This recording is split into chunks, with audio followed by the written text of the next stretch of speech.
Bienvenido a un nuevo episodio de La Trinchera, el podcast del Cajón de Grison. Para finales de 1944, la Segunda Guerra Mundial estaba prácticamente perdida para el país, que liderado por Adolf Hitler había querido apoderarse de gran parte de Europa. Con la derrota asomando inexorablemente, los alemanes recurrieron a un último recurso de defensa, la creación de un cuerpo de resistencia para detener el avance de los aliados con acciones de guerrilla. Y el nombre de este grupo debía provocar miedo en el enemigo.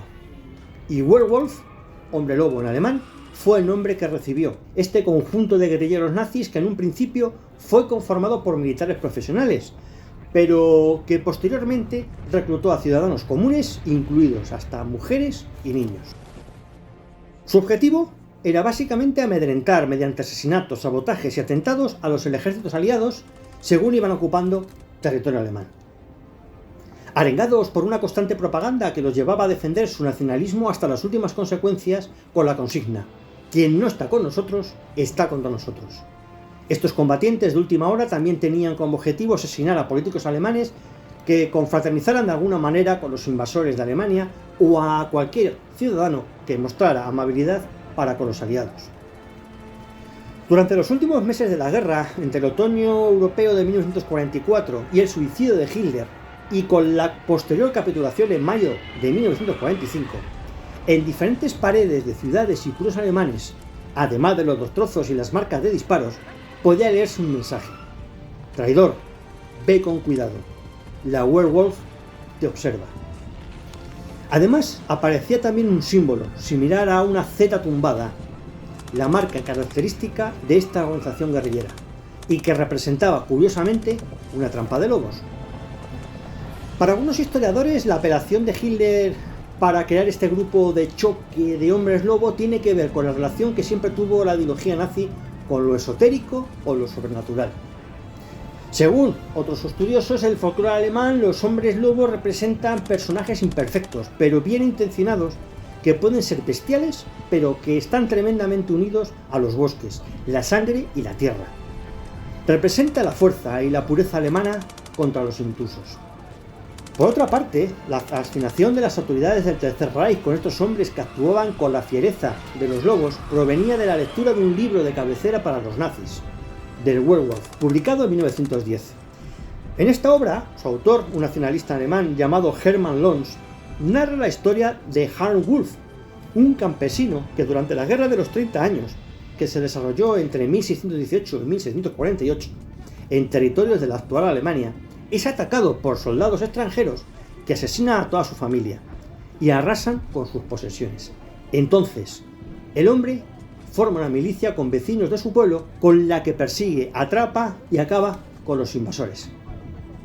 El libro, que resaltaba el espíritu combativo y la nobleza del hombre alemán a la hora de defender lo suyo, fue decisivo a la hora de bautizar al nuevo grupo de operaciones que ejercería la última defensa contra los ejércitos aliados, que ya avanzaban sobre Alemania. Hubo dos movimientos relacionados con los hombres lobo. El primero, el más profesional, formado principalmente por militares expertos, fue planificado en octubre de 1944 por Himmler, que le encargó al inspector general para la defensa especial y al especialista en operaciones especiales Otto Skorzeny la organización de grupos de comandos para ejecutar diversos ataques en lo que llamarían la Operación Werwolf. Las unidades Werwolf estaban formadas por grupos de 3 a 6 hombres, que solían ocultar depósitos de armas en zonas próximas al área donde pensaban atacar y que atravesaban las líneas enemigas para cometer sabotajes o asesinatos, mediante el uso de francotiradores. Una de las ofensivas más habituales de estos hombres lobo era matar a los centinelas fronterizos ahorcándolos con una soga por un nudo corredizo. Los golpes de mano debían ser repentinos y feroces para sembrar el terror entre las tropas de ocupación y también entre quienes les daban la bienvenida. La estrategia original de esta guerrilla no era la de ganar la guerra, sino simplemente retrasar al enemigo el tiempo suficiente para permitir un acuerdo político favorable a Alemania.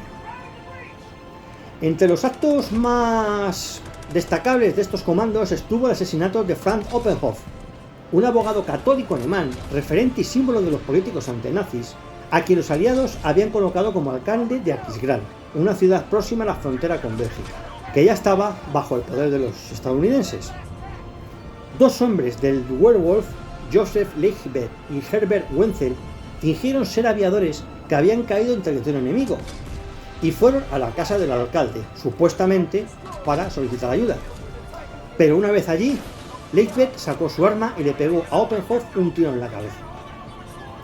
De un modo muy similar a este, ejecutaron a otros 6 alcaldes nombrados por los aliados, lo que provocó lógicamente que casi nadie quisiera aceptar ese cargo. Ciudadanos detractores del régimen y cualquier alemán antinazi también podía ser objetivo de estos hombres lobo, que parecían dispuestos a ajusticiar a cualquiera que quisiera cambiar de bando, aun en los tiempos en los que el régimen nazi ya estaba en sus últimos estertores. Cuando la organización original empezaba a languidecer por falta de coordinación entre los altos mandos y los soldados, el segundo movimiento para reclutar hombres lobo comenzó. Todo esto se realizó a través del ministro de propaganda Goebbels, que a principios de 1945 pidió a la población que se uniera a este grupo de resistentes nazis. Para difundir este mensaje, el régimen había creado un periódico y una radio con el nombre de Werwolf, desde donde se alentaba a dar muerte a los enemigos del Reich y a quienes colaboraran con ellos. Lo curioso de esta segunda oleada de hombres lobo es que a la organización se unieron aproximadamente unos 5.000 jóvenes y niños, la mayoría de ellos miembros de las juventudes hitlerianas. Según algunos historiadores, los nuevos combatientes recibían al ingresar una pastilla de cianuro para que se la tomaran en caso de ser atrapados. Una de las últimas apariciones de Hitler le muestra el 20 de abril de 1945 junto a un grupo de muchachos de entre unos 10 o 14 años frente al búnker.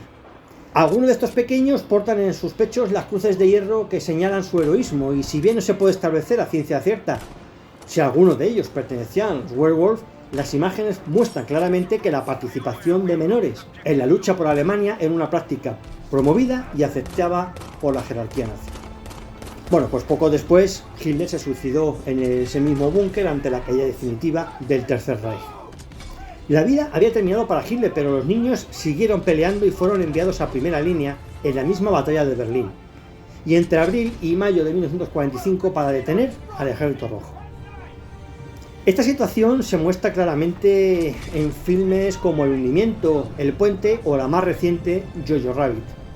En esos dramáticos momentos, desde la radio Werwolf se arengaba a esos niños soldados con el grito «Mejor muerto que rojo».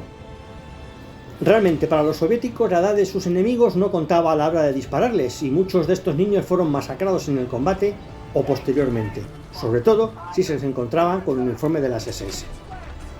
Algunos historiadores afirman que las acciones de los Werwolf continuaron hasta incluso 1947, pero su actividad poco a poco se fue reduciendo. Otros, sin embargo, señalan que la organización se esfumó al terminar la guerra, y sus miembros depusieron las armas para marchar al exilio, o simplemente dedicarse a sobrevivir a los duros tiempos de la posguerra. También hay quien incluso afirma que formaron parte de las redes de huida de los jerarcas nazis. Espero que esta historia te haya parecido interesante, así que dale un me gusta, suscríbete y compártela. Y más historias como esta las puedes encontrar en elcajondegrison.com. Nos vemos pronto con otra historia en La Trinchera.